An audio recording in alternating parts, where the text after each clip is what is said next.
বলো তো আজকে আমি কি রেসিপি জানি না। বানাবো? ঠুস। Hello guys, welcome to my blog. তো দেখতেই পাচ্ছ যে আজকে আমি একটা বড়লোকি রেসিপি বানাবো। अच्छा। তার জন্য আমি 4টে ठीक है। স্টেকের মাংস নিয়ে নিচ্ছি। তো তোমরা আবার গরিবস এগুলো অ্যাফোর্ড করতে পারবে না, তাই চুপচাপ আমার ভিডিওতে বলেন কি? তো আমি টিস্যু দিয়ে মাংসগুলোকে সুন্দর করে মুছে নিচ্ছি যাতে একটু পানি না থাকে মাংসের গায়ে। তো এইভাবেই মুছবে তো শালাটা, এটার আবার কি এলো? তো যাই হোক, তারপরে আমি 1 চামচ মশার রক্ত এখানে দিয়ে দিয়েছি। I am joking.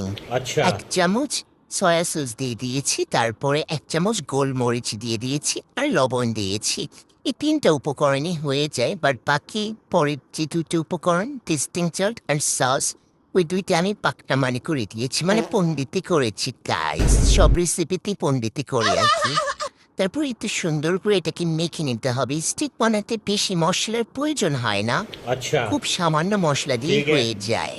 তারপরে এটাকে সুন্দর করে মেখে নিতে হবে কচলায় কচলা, যাতে এপাশ ওপাশ সুন্দর মতো করে মশলাটা লেগে যায়। তারপর এটাকে 1-2 ঘন্টার মতো রেস্টে রেখে দিতে হবে। তো এখন আমরা বানাবো ম্যাশ পটেটো।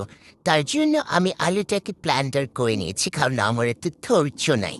তারপরে তো 1 চামচের মতো গুঁড়ো দুধ আর একটু গোলমরিচ আর একটু লবণ দিয়েছি। তারপরে এখানে কিছু জানি না। দিছিলাম, সস দিছিলাম গাইস। তারপরে একটু সস দিয়ে সুন্দর করে এটা চাপানাকা করে একদম মেখে নিতে হবে, যেন মশলাগুলো আলুর সাথে পারফেক্টলি একদম মিশে যায়। এরকম করে গুতায় গাতায় মিক্স করবা, বুঝলা গাইস? এর ঘরে গাইস।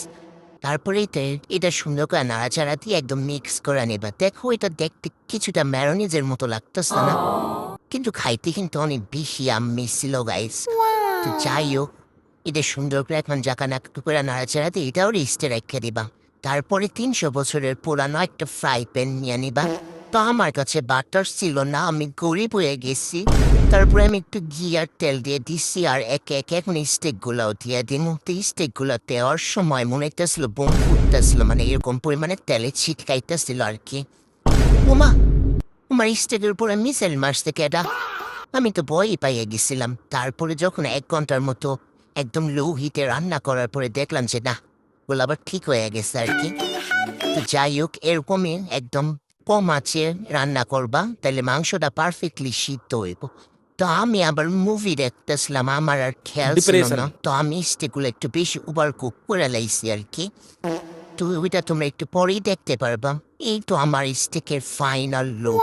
তা আমি একটু ওভার কুক করে লাইছিলাম, কিন্তু খাইতে কিন্তু বেশ মজা ছিল আর বলেন কি। কি? তো যাই হোক, তোমরাও এভাবে বাসায় স্টেক তৈরি করে নিতে পারো, দেখো কতটা ইয়ামি। দেখে আবার খাইতে মন চাইতেছে। তো গাইজ, আজকে এ পর্যন্তই। নেক্সট রেসিপি নিয়ে আবার দেখা হবে।